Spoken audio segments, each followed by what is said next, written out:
Hello and welcome to Living a Culture of Life podcast by Human Life International. I'm your host, Colleen Haupt, and I'm joined today by Father Giordano, our regional director from Rome and Europe. So welcome, Father. It's Thank so you, great to have Colleen. you. It's great to have you. It's great to be here. Not to have you, but to be here. Well, it's great to talk to you again. So just so our listeners, I used to have Father Giordano as a teacher when I studied in Rome. So I've got a long history. Yeah. Yes. So, yes. 5 years ago. Yeah, 5 years ago. It was a great time. It was great having you as a teacher, and it's great to work with you now. Yeah, likewise. Yeah. So how did you first get involved in HLI? Through Monsieur Barrero, who was my predecessor in the Rome office. Okay. And as a seminarian, I was a seminarian in Rome, and I started going to his masses. It was around 2006. And then listening to his homilies, getting to know him. And then as a priest, meeting with him regularly, actually, going to the library, having dinners with him. We had a regular Sunday dinner very often. Whenever we had our dinners, weekly dinners, it would be on Sunday evening. And we just talk about everything. He was a man of great culture. And so it was very attractive in a sense for me, because I like studying and life of study. And so he was, And then, so can you just tell our listeners a little bit about the bioethics library? Because you mentioned the library, and I don't know how much our listeners know. So the library itself is more than just a bioethics library, because as I said, he's a man of culture and he developed it. It's now 25 years old, and he along with Dr. Joseph Mini established the library and office. And what Father Monsignor Ignacio Barrero Carambola wanted is he wanted a place that would be comfortable for anyone to just come in and sit around and study. And so in Rome, we have a lot of students from different pontifical universities. And so usually works by word of mouth. I mean, we send out every year to the deans and the rectors that we're here, that we have these books. We have the bioethics books in English with the possibility to make copies, free photocopies and all. So we make a lot of services available. It's also located near the Vatican, right by the St. Peter's, right behind the cupola. I can see the cupola from my office. I remember going there once. Yes. There's a lot of books. Yes, there's a lot of books. It's all packed with books. The other day you were saying something about how a lot of libraries in Europe, you can't just go in and access the books yourself. That's you have to talk to a librarian and they have to go. So ours is unique because you can just go there on the shelf and look and find, and so you don't have to ask, there's this theme, could you find, no, they can go in there and you can just peruse through the library and see, like you can in America, actually. Yeah. You probably meet a lot of students too that way from all over the world. That seems like a great networking way to get to know people. To get to know people, yeah. And then, so you run the bioethics library, and then you're also the regional director for all of Europe. So do you travel to other European countries? I do. What does that look like for you? I spend a lot of time traveling to other European countries, yes. But I don't, right now I'm starting to get into that, it's just like, I have to do more traveling. And then we've had the COVID, and that sort of has that's true. impeded that. But we've had actually, because of COVID, we've actually had a lot of these online meetings. So it's helped me get to know the other affiliates. That's a really great, I guess, like in some ways COVID was annoying because it got in the way of those things, but it also meant that we had to kind of adapt our skills to be able to connect online, which makes things a little bit easier going forward. You don't always have to travel to talk to someone.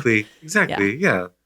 So what are some of the biggest challenges facing pro-life work in Europe right now? What do you see kind of in your region as the biggest challenges that you have to overcome? Well, the biggest challenges are the laws. The laws are set, As our Archbishop Paglia mentioned in August, he said that the abortion law in Italy, for example, was like he's used the expression pillar of the legal system, and it created a lot of stir. He didn't mean to use that pilastro. He didn't mean to use it in that way. He was trying to say that it's really ingrained since the 70s. And why is this coming up? Because the Dobbs case obviously is having an effect on the law, and the people that are for abortion, the abortionists, they're worried about what's going to happen. Once in the United States the laws start changing, positive law, legal, the system starts changing here, it's going to start changing there. What I have found is that things are vary from country to country. Obviously, in Europe, it's not like the United States. Well, in the United States, things vary state to state. So you can imagine there, things vary country to country.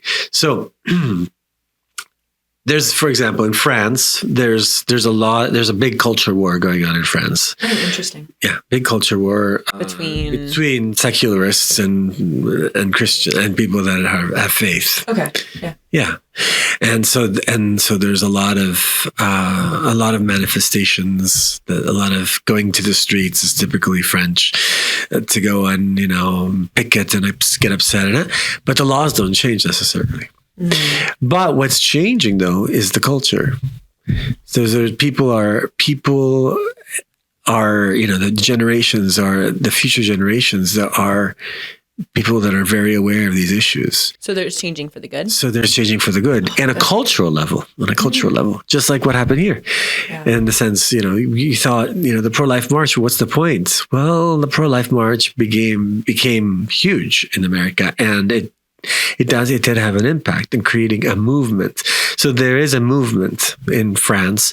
There is a movement in Hungary. There is a movement in other countries right now. In Italy, Italy's a little bit more complex, but there is a cultural movement and an awareness also of encroaching ideas in pre-existing Christian culture, let's say. Mm-hmm. So there's awareness that there are ideas that are foreign to our history, that are foreign to our civilization, that have encroached and come in, through the schools, through different media, and people are aware on the street. People are aware that things are changing and they're not really happy about necessarily. So there's a culture war going on. Well, and so if you could said the culture is beginning to change, but the laws aren't. How are the different affiliates in Europe? Are they working more to try to combat things legally, or are they working more with that culture to try to cultivate both and? Okay. So in Hungary, for instance, there's working with the government and work, because the government there tends to be moving in that direction. In pro-life, pro-family direction. In Belarus, you have this. So we work with our affiliates work with the government and with the state, but also with the schools and the church and on grassroots levels. So it's both end. Okay. I remember one story that we got recently from the mission field from Hungary, where they had the heartbeat law, where the woman has to listen to the child's heartbeat. And I remember that there was a story about a child being saved because of that, which was really cool. So that's like another. Like you can do like the pregnancy care centers on one side, and then also work to change the laws on the other, and they work together. They work together, and you also have to provide the structures, institutional structures. I mean, I remember visiting some of these structures in Slovakia and Czech Republic. Mm-hmm. We have pregnancy care centers. There's also a lot of in Ireland and in France. There's a lot of activism also in terms of stories. The witnesses of women that decided not to have an abortion, and why, or those who have had an abortion, the trauma that has caused them or their husbands or their boyfriends or whatever. There are a lot of testimonials, let's say, witnesses to on the cultural level. We try to create awareness of that. Mm-hmm. Yeah. Do you see a difference between the countries that used to be communist and the ones that weren't? Is there a difference in the life movement there? Yeah. It's interesting you brought that up. I remember speaking with a priest in an Eastern Bloc country, telling me, he was a vicar general of the diocese, and he said to me, when we grew up, in the schools, there was no God, but in the family there was the rosary. We were taught the rosary. We were taught to pray. We were taught there was God in the family, and so they maintained the faith that way. If you think about the West instead, the Western European countries, like Padre Pio would say, you've got that television, that box of Satan, he called it. Because the culture, we were less aware of it. It's like the frog in the tepid water analogy. Mm-hmm. That we're less aware of the water growing hot from tepid to boiling. And when it boils, it's too late. The frog can't jump out. So that's sort of what's happening in the West. In the West, we were unaware.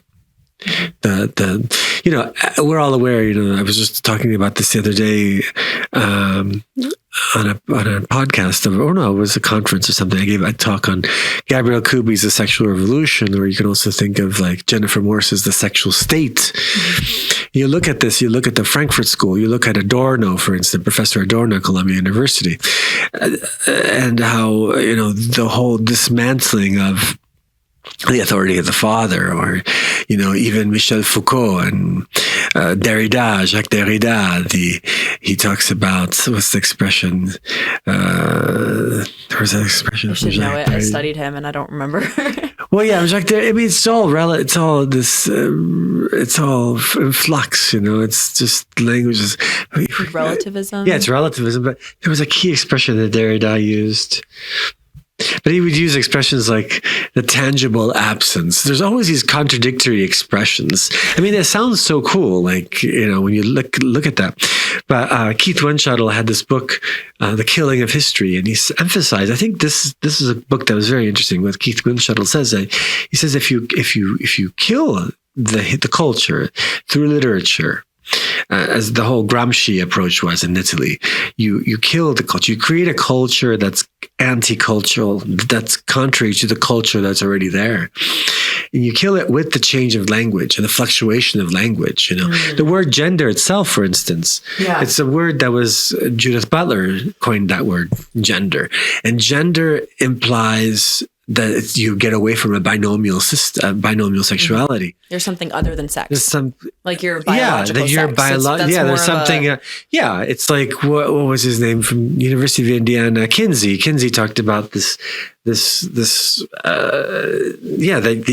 you have this. What's the word I'm looking for? A continuum of sexuality. But what's interesting about all this now, all of these theories, all of these thoughts, all this, Adorno's anti-authoritarianism kills authority, authority that helps augere, the other, to grow, true authority. And so there's a yearning now in people, and I see this in your generation too, and that's what I love about your generation and working with your generation, in your 20s, I can say, this Generation Z, it's called the Zoomer generation, I think it's called. I'm borderline. I don't want to be Gen Z. I want to be a millennial. I'm like right there in the middle. Okay, fine. We're revealing too much about your age. But your generation seems to be like open to, not so ideologically grounded, open to, okay, where is the truth, seeing something's wrong and looking to try to figure out. What's going on? Something's not right, Yeah. I mean, I remember the debates between Blondel and Garrigou-Lagrange on truth, and what is truth in the end, and people are like looking for that. And Blondel's idea was very much very much a continuum in his definition. And so you see also it's sort of a breakdown of metaphysics. And once you have answers like that, once you have, professors or trying to show this, that this goes back, that's what I was trying to show you in class.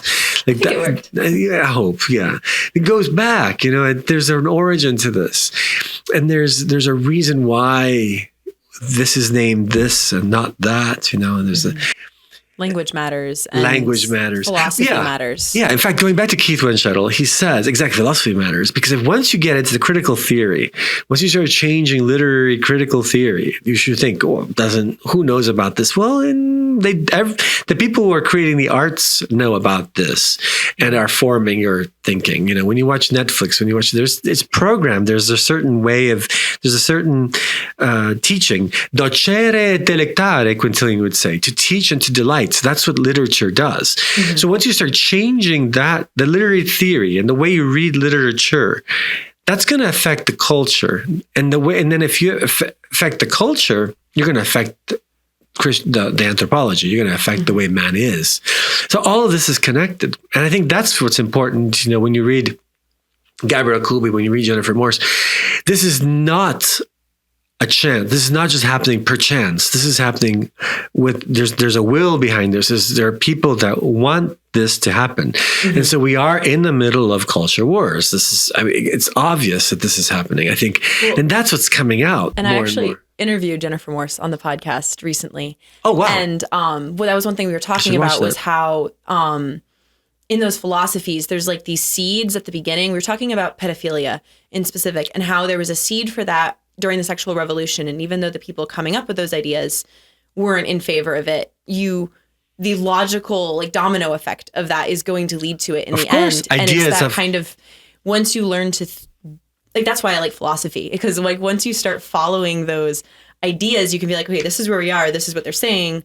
What's the logical conclusion down the road? Like, you can't just accept always what they're saying in the moment, because that might sound good. You have to be like, okay, what effect is this going to have?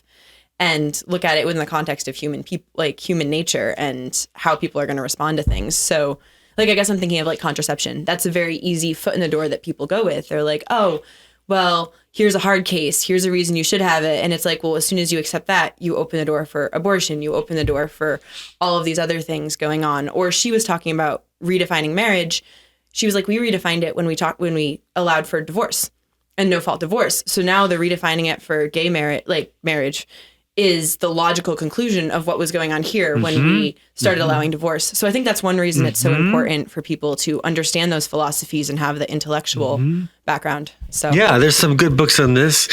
Richard Weaver, Ideas of Consequences, also his Visions of Order, was a great professor from the University of Chicago in the 1950s, and he emphasizes this very much. Also, Paul Hazard, from the University of Paris in the 1930s and 40s, he was talking about this in terms of like the what's happening in the Western mindsets. Another great author that needs to be read. I'm sorry, I'm giving you all these books, but Alan Bloom. Alan Bloom, in 1987, he wrote a book. He was also from the University of Chicago, and the book was The Closing of the American Mind. I think it's very important because that book also shows it's a question of the mind. Essentially, it is a question of the ideas and how our mind is being closed. And he goes through it. It's a wonderful book. I mean, I highly recommend it. But exactly what you're saying, the seeds are there, and the consequences will show. The consequences of those seeds will show up one way. There was the French Bossuet in the 17th century. Bossuet, when he was about to die, he realized he was terrorized because he saw what was going to happen 100 years. He saw where all this was taking. Mm-hmm. When you're thinking, when you're studying, and you're looking at these things, you see where you see where this is going to go, and he trembled. And in fact, 100 years later, it was the French Revolution. And he saw all of that. This is also really important to bring up because when you have a certain age to yourself, when you have a certain study, when you have a certain cultivation, when you've thought about it, when you're an adult, you see where things are going. Experience shows. And so we have our duty, I think, to transmit that. And that's part of the attempt of wanting to block the youth from that treasure, from the treasure of the past and what great minds have to share with us. The really great minds, not the revolutionary minds, but minds that are looking to maintain an order. Minds like Russell Kirk or things like that. There's a lot of great authors out there. Mm-hmm. I can't encourage people enough, but then to read texts. You don't have to read everything, but read good authors, a chapter here, a chapter there, emphasize, and you'll gain so much from it. I like to say, even at St. Thomas Aquinas, I like to say, when they say an apple a day keeps the doctor away, an article a day keeps the heresy away. I like that. I liked reading Aquinas, honestly. He's very clear and as succinct as you can be. It's very dense, but everything he's saying has a very clear purpose, and there's a reason it's there. Very direct. So. Yeah. And then before we just wrap up today, do you have a favorite story or experience from your mission work? Anything kind of personal story. This has been a very intellectual conversation, which is really interesting. I'm sorry. But oh no, I mean, that's you. You're a professor. It happens, and I enjoy philosophy. But just like, sorry about that. Yeah. Oh no, that's fine. Favorite story. There's a lot of stories that are connected to my work. We've been talking, maybe you heard me say a story that you could, I do. I have a story. Okay. I do. But this comes from my work on the mission field.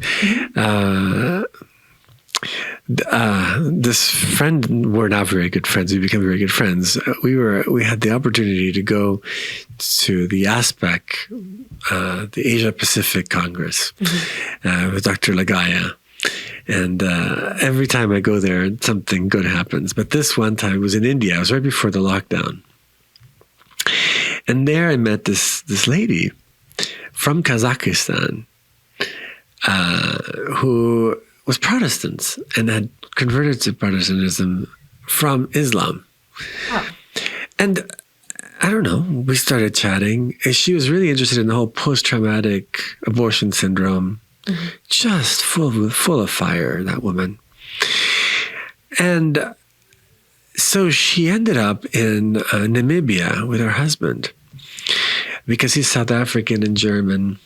And I'm in Namibia for the lockdown. So she calls me up and she wanted some information to share with some of her Protestant friends, some of her Protestant ministers' wives and all.